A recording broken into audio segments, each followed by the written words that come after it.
No problem at all, man. Lekker, Marcel. Nice to be speaking to you, bro. Thanks for having me, man. Yeah, and thank you for taking the time and having a chat with me. I appreciate it. So tell us a little bit more about what you do as an artist. Tell me about your music, and yeah, go for it. Man, oh man. Well, I like to play music from time to time. I mean, just to be honest. Yeah, goodness me, man. It's quite a big range, I must say. I mean, I love music. I love doing it as a living. It is challenging. It is hard. It's not always easy, but it is damn well rewarding, if I could say, you know. And you know what? I was actually pleasantly surprised when I went onto your page earlier and I saw some of the metal vibes that you do, man, because metal is actually a massive influence in my life. I've listened to metal from the get-go. And people get so confused, obviously, when I tell them that because I was literally about to say, I was literally about to from listening to your music. yeah, exactly. You wouldn't get guess that a guy like me that's making like indie folk vibes listens to like, black and deathcore by night, you know. I mean, I love it. I absolutely love it. I mean, three of my favorite bands at the moment are probably Spirit Box, Lorna Shore, and Bad Omens, man. I just love it. Like I find that hilarious, like, because it's the opposite with me. Because like I'm mostly like a metalhead and like a metal guitarist. Like people are shocked to find out that I absolutely love Doja Cat. So I know exactly what you mean, dude. I know exactly what you mean by that confusion. So what do you actually listen to?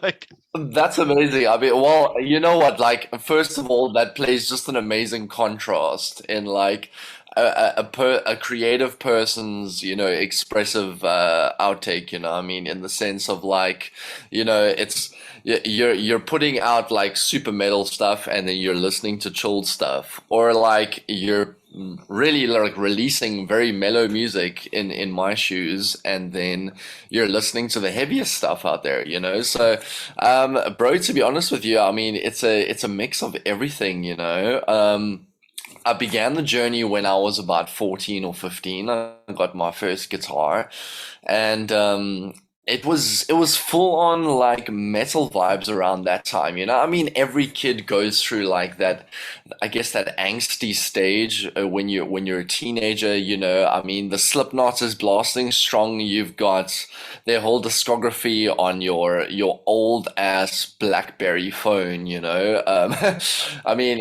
that was me, I just had the Slipknot's discography, and that's what I used to listen to. And like I love to play guitar. I played a bit of metal vibes, but I also just love to pluck and, go along with, some indie kind of vibes. And, then I got an introduction to the electronic side of things when I was about 19 years old. And I mean, that's where I pretty much became that kid that looked like he just stepped out of Woodstock Festival. I mean, you know how everyone is dressed up at Woodstock. It's like full on pajama pants, headband around the curly freaking hair, San Pedro cactus in the arm, I mean, that was the kind of vibe that I was around that time, So the whole psychedelic trance scene just bit me really hard. And I kind of just got so absorbed into this world, and it was amazing. I mean, it was really, really great. I'm glad that I got introduced to it. But I mean, after a while of like playing shows and DJing and everything, I mean, not that I don't enjoy it, I knew something was missing. And when lockdown came around, there's no parties that are happening, so it's not exactly like you can draw any reputation or significance from any of these parties happening. So, I mean, I was sitting there, in my sister's lounge, because at the time, actually didn't have a place of my own in Cape Town. I moved to Cape Town in 2020, and I had so much time to myself, and man, I mean, my mind was going. insane, Marcel. I mean, when I say insane, dude, it's like I couldn't keep track of what was going on in my mind because I mean, it's like you have so much time to yourself. What do you do with it? So I picked my guitar up again. I started writing again, and yeah, somewhere along the lines, What Makes Us Fly was born, and I just started working on that piece of music, and something just felt good about it. Something flowed, and I decided to just go with it. And here we are, man. I mean, it's been out for about 2 months now, and I'm actually just stoked to finally have music out there. So yeah, you could say I'm that kid that kind of looks, maybe peaceful and zen, but I do love a lot of different kinds of music, on the spectrum. So yeah, that brings us to today. Like, I say this like in almost every episode these days, but if you do not listen to so different types of music, you are limiting yourself as an artist. You're limiting your ability to grow and to experience new things and the potential to be exposed to new ideas that you would not have any other way come up with. So many artists like limit themselves by just being like, this is my corner. This is it. Yeah, This is me. exactly. Absolutely. I couldn't agree with you more, man. I mean, there's so much talent out there. It's actually ridiculous, and I mean, even if you're not a fan of a genre, I mean, like between you and I mean, there's probably genres that both of us are not kind of leaning towards on a daily basis. But yet, it doesn't mean that there's zero talent in that genre.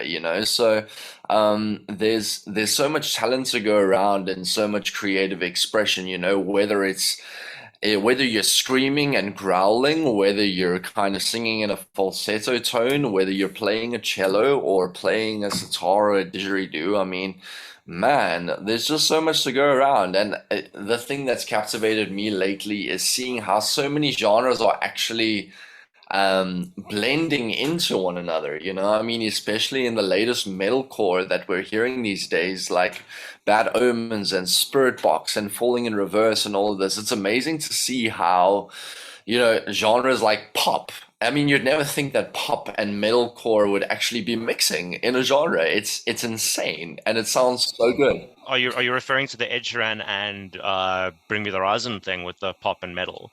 That yes, exactly that. I mean, I'm grateful to Bring Me the Horizon for putting kind of metalcore on the map, in the public eye. I mean, that's amazing.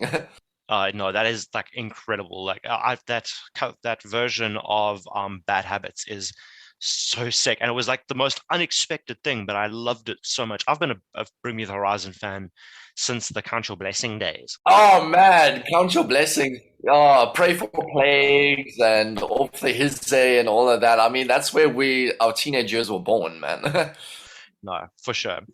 Like now, like having this like sort of view on, merging of musics and like enjoying that so much, would you say that would be sort of like it links back to your music creation, with the way you describe yourself in terms of, mixing electronic and acoustic sounds. Now, would that like joy that sort of brings you, it inspire you into the kind of music that you're making now? Absolutely, bro. Absolutely. I mean, like people kind of people ask me, what's the future of Lukin Joshua? I mean, what's the way forward? What's it gonna sound like? And I actually end up telling them I have no idea. Like, time is only going to tell because it's not like I want to put it in a box and say, okay, this is the kind of vibe that I'm going for. This is the sound, it's gonna sound like Hosier or like Alt J or Ben Howard or something like that. It's more along the lines of, as I go through life, I just pick up more and more instruments and I learn more things and more kind of different diverse sounds captivate me. So, yeah, bro, you know what? I love just dabbling in everything, I have an amazing girlfriend who's been practicing her screamo vocals for the past couple of months, and we're in the process of writing some metal together because we both just love metal so much, and we kind of focusing more along the gent metal core kind of side of things. So it got that kind of vibe going, but like in regards to Luke and Joshua, I mean, I'm just kind of going where the wind is taking me at the moment. And, the songs that are coming up are definitely of a similar nature to what makes us fly, in the sense of there's still that uplifting, upbeat kind of anthem vibe to it, but I think that it has different elements of, I wouldn't say different genres, but I'd just say it's something unique, but at the same time, it's simple. Not to confuse a listener too much. I it fascinates me because I was listening to What Makes Us Fly today, and I can definitely hear those elements, like the mixture of those two elements.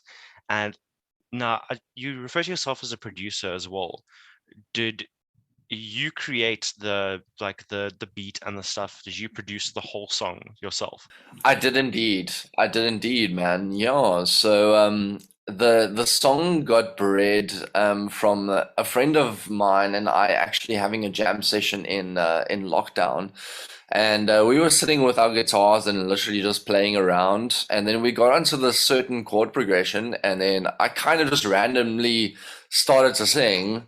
And together we sing da la da, and then afterwards I kind of stopped and I was like, wait, that's actually quite cool. I was like, maybe I should like invest in that idea, And yeah, I pretty much came home that day, opened up the laptop, turned on the monitors, and I was like, okay, let me see what I can do with this. So I kind of thought, okay, what would best accompany a sort of singing melody like that? So I was like, okay, what about a concept where the listener can perform the song while they're listening to it, kind of similar to what Queen did with "We Will Rock You." I mean, the whole doof, doof, doof, doof, and I was like, okay, well, that's an amazing concept. So I called my housemate over. I was like, dude, I need you to help me with something. And we decided to set up the condenser mic. And we both stood in front of the microphone, did a take of stomps and claps. And then we went and stood all the way at the back of the room and did another one, like a stomp and clap. And then we went and stood in the hallway of the house and did a stomp and clap. And the reason why we did that is to create a bit of a three-dimensional feel for that whole, like, stomp and clap vibe, so that it can actually sound like a crowd is doing it. So yeah, it basically came from that, and then I just added layers of my vocals. I had so much fun doing that, because I mean, when it comes to harmonies and everything, like especially African wise, I'm so captivated in it, man. I mean, wow, I love it.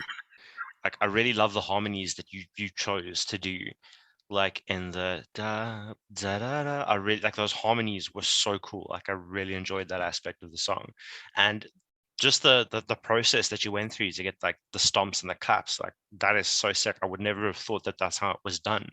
No, no, thanks, bro. No, it was so much fun. We really had a good time with it, and yeah, I mean, there's all kinds of cool little sounds in there that people might not hear, but it just like complements the sound. I mean, you'd never think that there was a teaspoon hitting a mug like in that song. I mean, we were standing in front of the microphone hitting a teaspoon on a mug to create some of like the actual rhythmic sounds, and it's barely noticeable, but it just complements the fuller picture at the end of the day.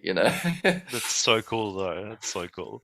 So yeah, man, it was a fun project to tackle.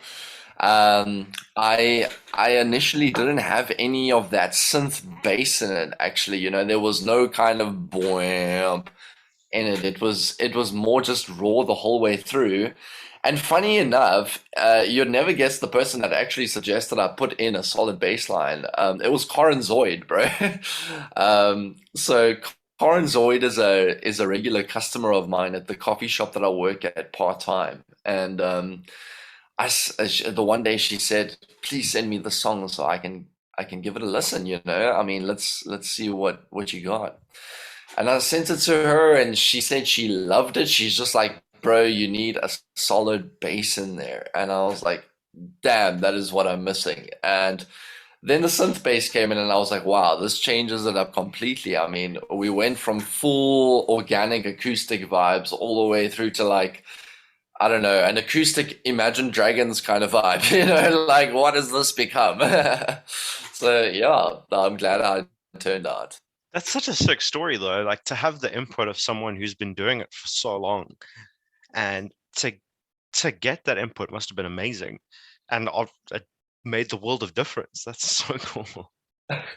Yeah, no, absolutely, bro. Karen Zoid is an amazing person, and she's such a great inspiration of mine as well. And you know what? I think it was because of her as well that I've really made the moves in my career that I have, because she's actually been someone who's been established in the scene for so long, and she's the kind of person that is not afraid to just be open with everyone and actually sit down and provide help, I mean, there was a few times where I sat down with her and I'm like, Karen, how do I do this thing? Like, how do I be a musician as a living? Like, how do I actually go about it? And the advice that she gave to me those times is the very reason why I'm actually starting to believe in myself, for the first time in a very long time.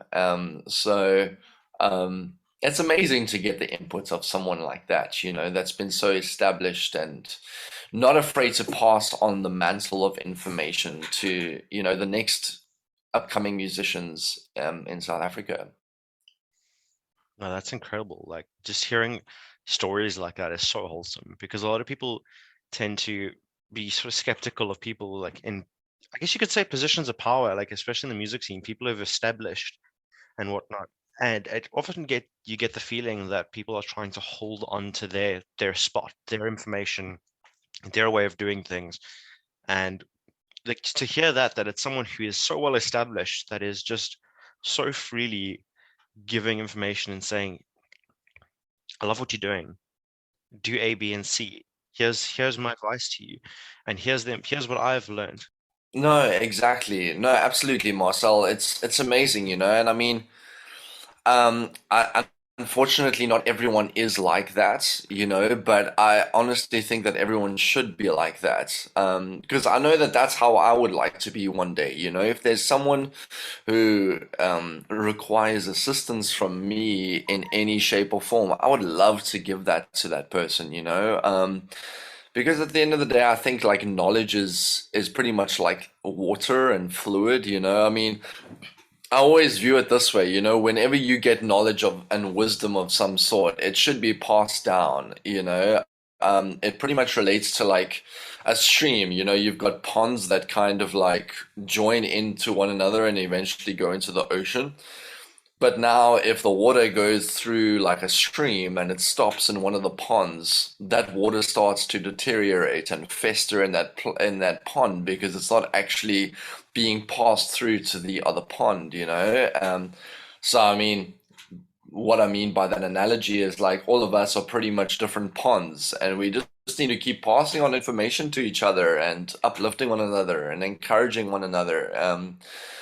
Because at the end of the day, I mean, there's so much talent around. I mean, it's ridiculous how I'll listen to some people that haven't bothered to put any of their music or their art in the public ear and, or the public eye. And I'm just sitting there like, wow. I mean, that it touches a person's heart, and you just so badly want other people to be touched the way that you were touched, by that person's art. So, yeah, man. I mean, I believe in music.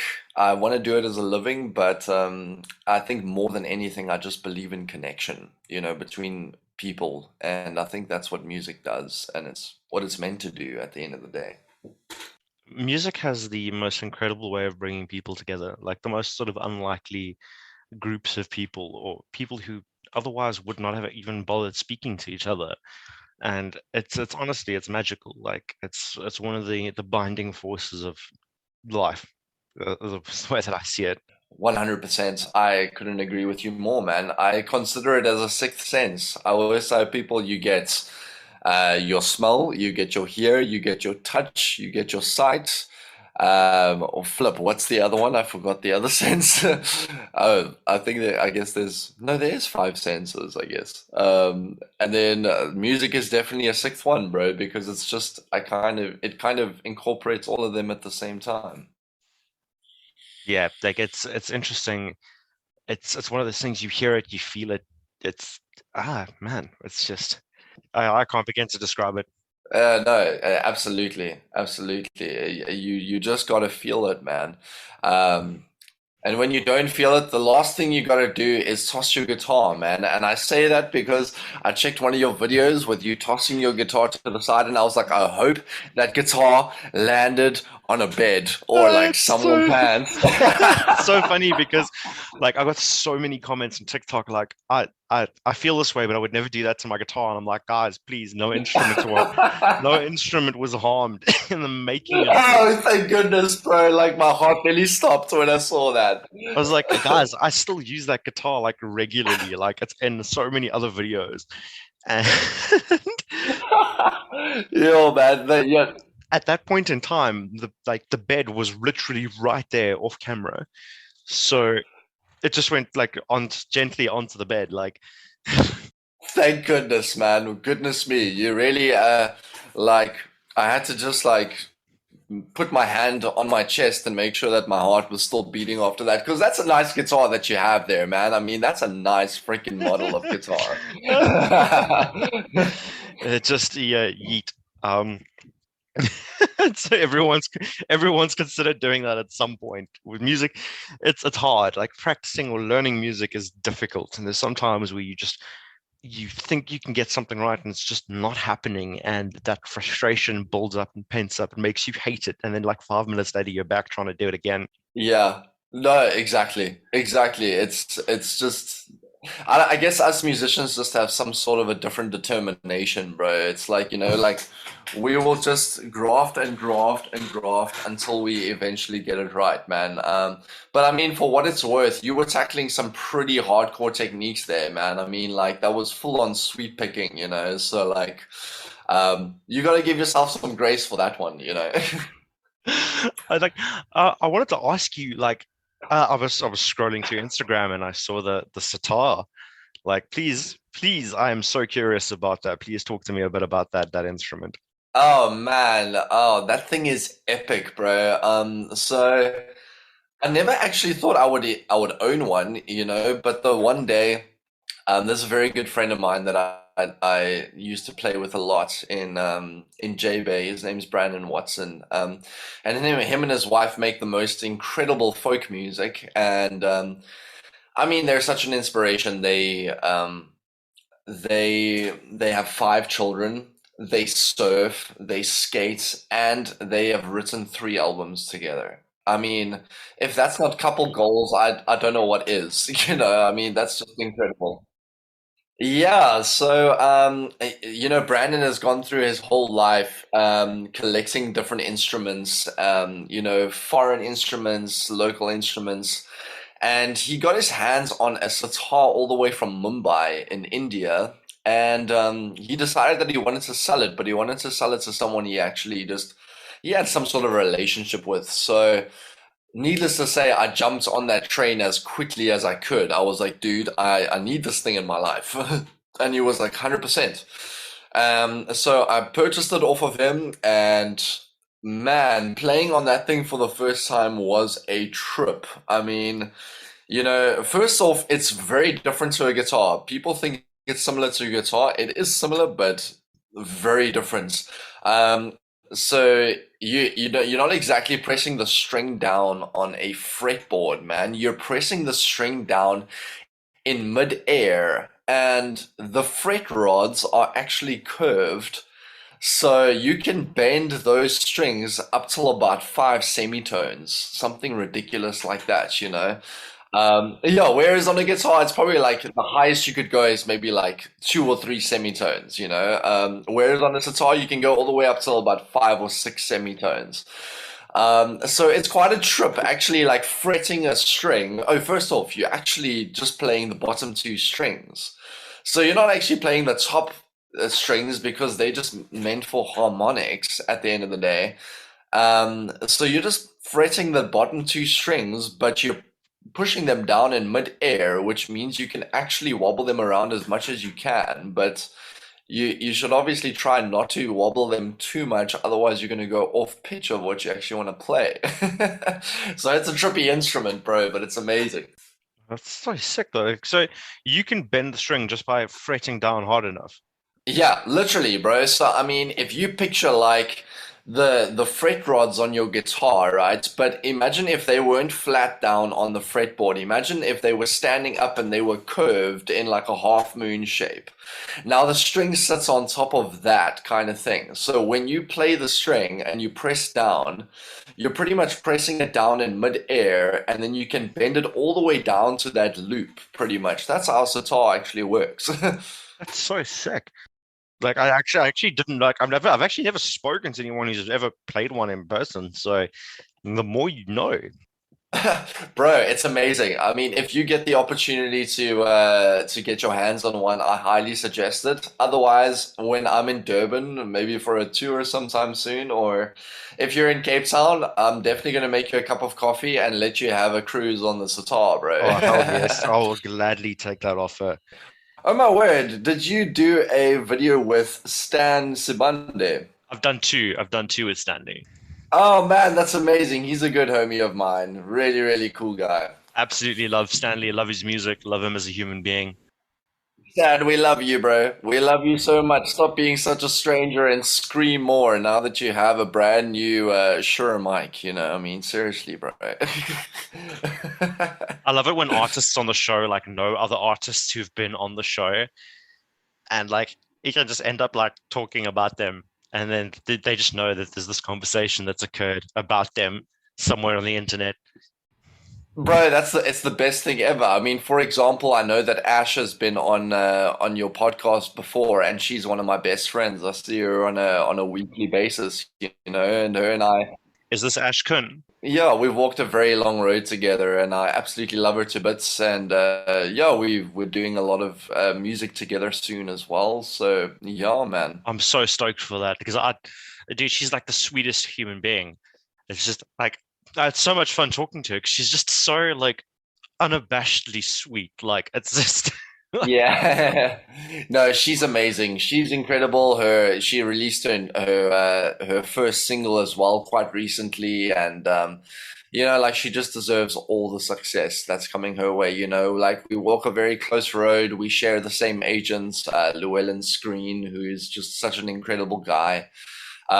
You know, so it's amazing to walk such a long and close, intimate road with her. You know, musically, it's amazing. no, that's so sick.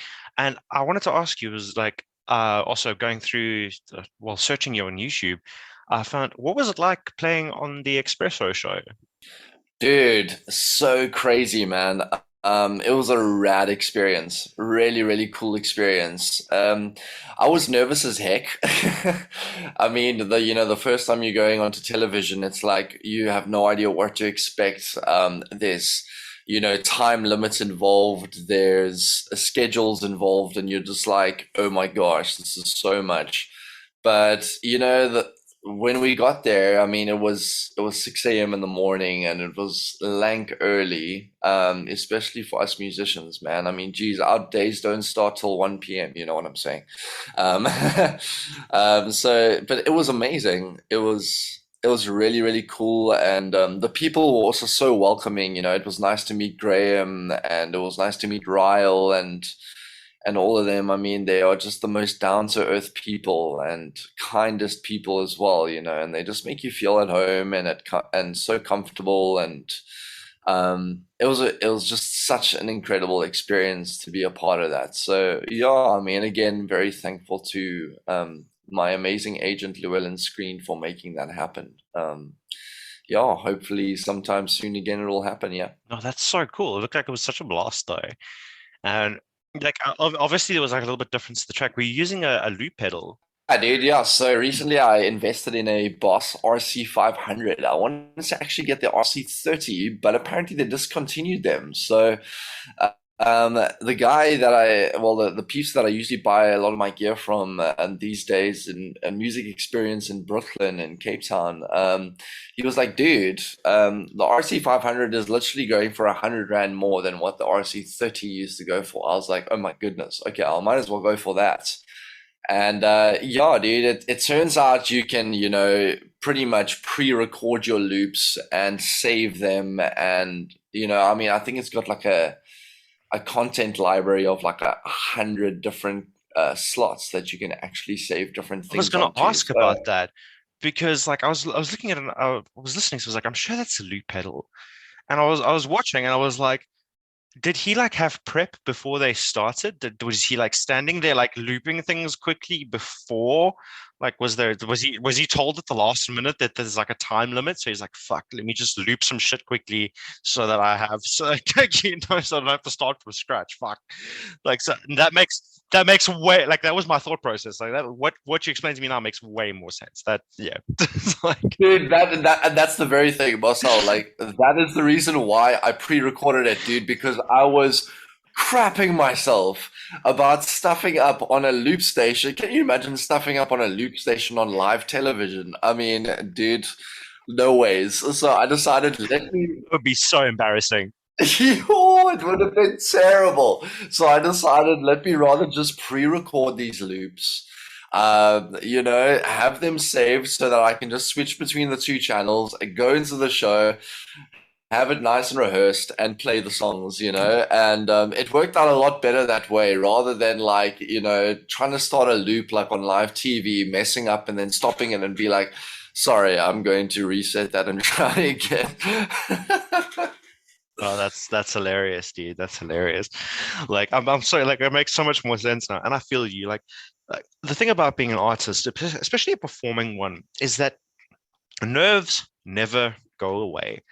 You get used to dealing with it. You get used to the feeling. So you know what that Yeah. feeling is. But like the actual nerves about it, like the nervousness and that doesn't go away. Yeah, no, absolutely.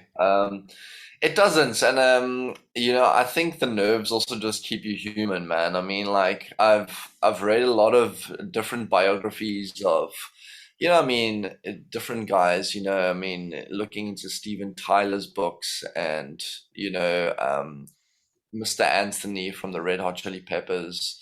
And, a lot of them have said after a while they started feeling so numb going to shows, So, I mean, it's like you'll step out onto stage and you'll be playing for 100,000 people, but yet you'll feel completely numb doing so. And, a lot of them say they miss the feeling of being nervous for shows, So, actually, like, as weird as it sounds, I hope that the nerves never go away because they really just, I get what you mean by that. I really get what you mean by that. yeah, they keep you on your toes, they keep you down to earth, and they remind you that what is happening is real and intimate and epic, So Do yeah. you do you remember the feeling you had when you played your first show, when you performed for the first time in front of people, like or a crowd at your first gig? Do you remember that feeling? Dude, of course, I'll never forget it. It was actually in a church.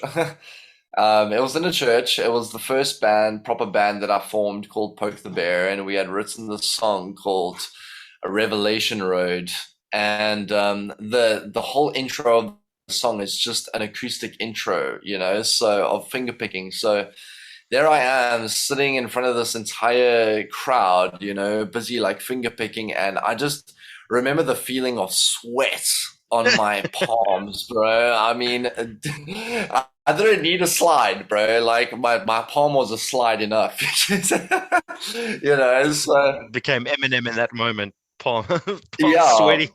Like, Yeah, no, kind of like you don't need a slide, bro. I mean, like, you could pretty much do it with like your index finger, no probs, bro, just from the amount of sweat that's running off of your fingers. But yeah, it was a crazy feeling, man. And it's something that you want to hold on to for as long as you can because it's I guess like eventually it's not like you grow accustomed to it, but you get more comfortable performing kind of when you have a rough idea of what to expect. But I mean, these days it's crazy. You just don't know what to expect. Some shows I've gone to and I call them invisible shows because I mean, you'll stand there and do your thing and people won't even notice that you're there. And then other shows, you'll just have everyone that's around you with their eyes glued on what you're doing, and all of a sudden you have to click your focus eyes on, you know? So I guess you just, at the end of the day, just got to do what you do best and go in there, play the songs, pretend like you're back in the bedroom, and just do it the best way that you can, you know? No, I like that term, the invisible shows. Like that's a I've never heard that before. Like it's a cool way of describing it. I don't really think like in the metal community, like it's hard to be like to have an invisible show because it kind of it's loud and it's aggressive and Yeah. it demands focus. But I do have what I like to refer to as practice on stage nights, where if you're playing a graveyard gig or whatever, it's just essentially a practice on stage, have a blast. Yeah, that's a practice on stage. I like that as well. Practice on stage and invisible show go hand in hand. It's very, very true. But I do agree with you in the sense of like when it comes to a metal gig, I mean, it's pretty hard to ignore someone, you know, going full on like you know, I mean like full on pig squeals and stuff like it's like, look at me, I'm doing something right now. I've just got this. I got this image of like a lady sitting and trying to eat it, like just eating her dinner like nonchalantly, and there's just this dude like in the background. She's just casually like eating dinner. You know? Bro, that's what I love about metal, though. I mean, metal is like, it's just so real on so many levels, first of all. And it also demands your attention, you know? It's like, okay, this is happening right now. Turn your attention towards this, because this is going to blow your freaking mind. And I mean, I guess the metal scene is also pretty much the only scene in the entirety of the music industry of the world where you can actually get knocked in the face by someone in a mosh pit and be like, yo, dude, we're friends now. Yeah, that just doesn't happen anywhere else. Definitely.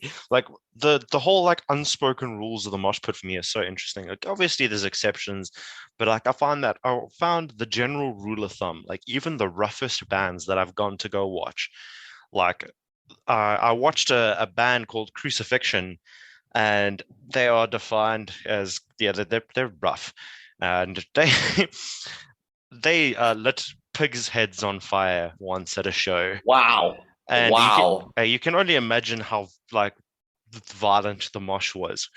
But even in something like that, someone fell over, they were picked up, they were treated with respect, and it blows my mind, honestly. That is nuts, bro. I mean, I was about to say like call the Gorgoroth ambulance, you know, because that's straight down Gorgoroth's, you know, alleyway, bro. I mean, like they sound like angry wasps, you know. You know, I mean, so that is pretty nuts that it's like you can actually physically watch a pig's head being lit on fire in front of your face, still fall down and have someone kindly say, "Hey, can I kick you? Can I pick you up just so that I can kick your ass again?" You know?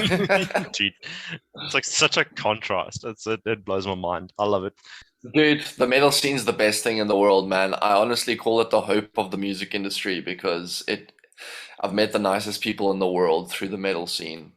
Yeah, no, likewise, like it's just like a lot of them where I have this weird reputation for just being the happiest person alive on stage. So playing very angry music, but I just look so friendly and just so Amazing. I'm just happy to be there.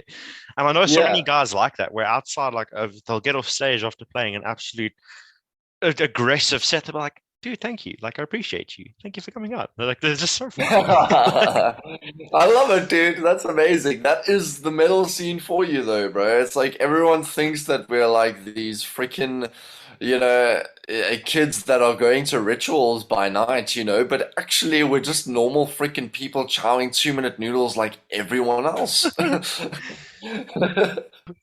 Luke, like, what are your plans for the rest of this year? Like, what have you got on the works that you is it something anything that you can talk about or Man, so we got some really exciting things coming up, and I'm sure I can share it on here, like no problem. I mean, it's going to get people excited as well, you know. So, one of my very good friends, his name is Jeffrey Monks. He's one of the best pianists that I've had the pleasure of meeting. And he pretty much plays on the cruise ships for a living, and we're in the process of recording his album.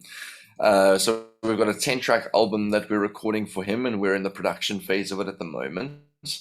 Um, and then the next single is due for the end of July. So we have got a new single coming out. Well, I've got a new single coming out. It's a pretty awesome song. I'm very passionate about it. We're gonna go to a high school to record the music video for it, and it's gonna involve me kind of dressing up like a teacher here and there. So that's gonna be very interesting. But it's gonna be very cool. It's kind of along the lines of um, like being you could probably relate. It's about being the black sheep in the school, you know. So I mean, it's being the kid that like your parents think that you're strange, your peers think that you're an outsider, and your teacher thinks that you should be in detention 24/7, you know. So it's about being that kind of kid because I've been that kid in my own life. So I decided to write a song about it, and it's called Superhuman, and that's going to be coming out in the next 2 or 3 months. And then the super exciting part is we have got a merch line coming out. So we've actually got some t-shirts in the works and some caps, and we're also going to get some really cool gimme kiki vibe going with even some like couch pillow, like Lukin Joshua couch pillows, and just cool kind of things that people would like to own. So we really want to take it a little bit further and really turn it into like a brand that people can represent for themselves, you know. So yeah, so we got a merch line coming up. We've got a garden route tour happening in July, which is going to be really epic. Just to go down to J Bay and play a bit of the Winterfest there. And then, yeah, towards the end of the year, I think there's a festival or two involved. I checked my agent sent me an event the other day that there's a festival happening in Pretoria. I think Jack Parrow and them are headlining and Jack Frost. And he was like, dude, I totally want to put you on this lineup. And I was like, yeah, let's do it, you know? So there's just also momentum happening at the moment. And I'm grateful for it. And yeah, man, it seems like just a lot of growth is ahead, coming up in the year, and more music and more cool stuff. so sick though. I'm so excited. Like it's like the album just and I would get a pillow. Like I like a throw. That would be such a cool like novelty. Like, I often have people over at my house and they know what a music nut I am and how much I love the South African music scene. So it would be fitting. It really would be fitting. That's awesome, dude. Well, you're the first person I want to send a pillow to. Then you've just signed yourself up for one, Oh you know. hell yes! I've got the chance to jam on a sitar and a pillow out of this. I'm fucking stoked. I Like, mean, what more do you need, bro? Like, goodness me. Yeah. You've got a sitar to play on, and you've got a pillow to lean it on when you're not playing it, you the know? the W's just keep coming. Um, Dude. Now, where can people find you on social media? Where's the platforms that you are most active on that people can interact with you, find your music, and learn more about you? So I'm definitely way more active on Instagram and Facebook at the moment. Um, yeah, so I'm trying to get my YouTube a little bit more frequent and consistent. So really trying to build that house a bit more. But at the moment, I mean, all the music is up on all major platforms. It's on Spotify and Apple Music and Amazon Music and all of the above. But yeah, I mean, if people want to contact me and have a nice chat with me and maybe hear a good dad joke, they can definitely contact me on Instagram or Facebook, man. Oh, that's fantastic. And then in terms of like what we usually do is we play out with a song from the artist. What song right now? I think the single that you have right now is the one that's the only song that you have released at this point, eh? Yes, that's Okay, correct. so we're gonna end off with it. Why can't I remember the name now? What makes us fly? Uh, What I the knew it had man. fly in it. I was like, so Ding ding ding ding. I'm proud of you, bro. Wait. I have a melody to play for that exact quote that you just did right now. But I've got my piano in front of me, so let me see if I can actually nail it. Um, um,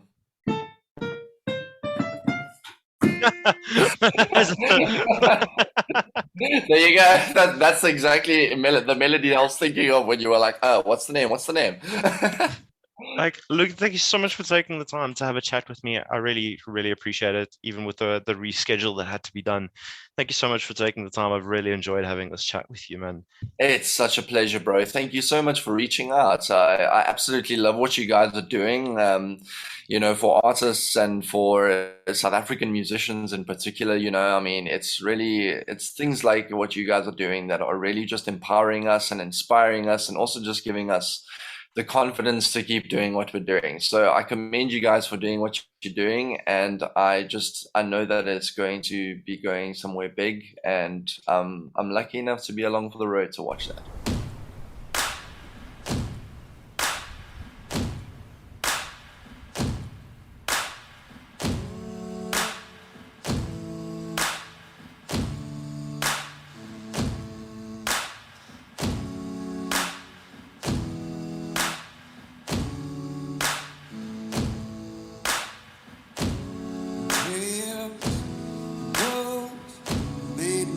Deep within our souls, friends, family, need us more than we thought we could be. Oh, we've all hurt, we've all lost, we've all paid a price for more than what it cost. We're all here for one thing, and together we sing. Created with free version for non-commercial use.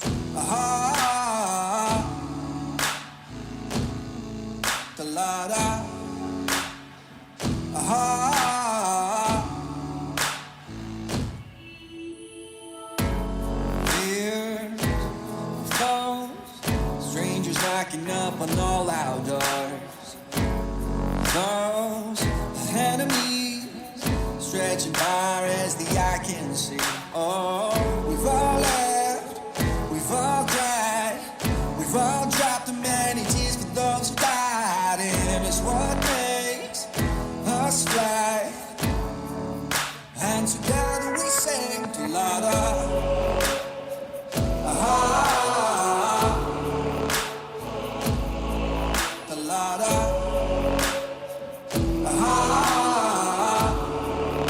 And together we sing to Lada.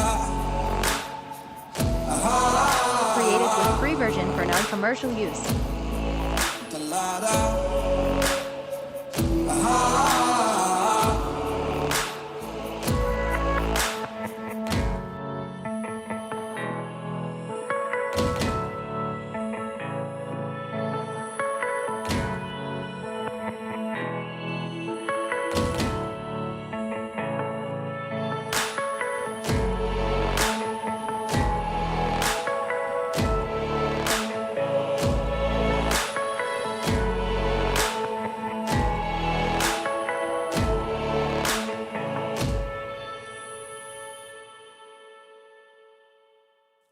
And together we sing to Lada.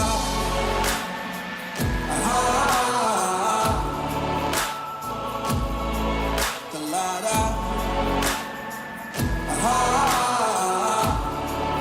And together we sing to Lada. Created with free version for non-commercial use. To Lada.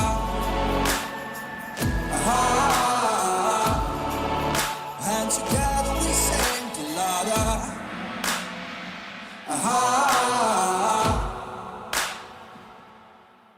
To Lada.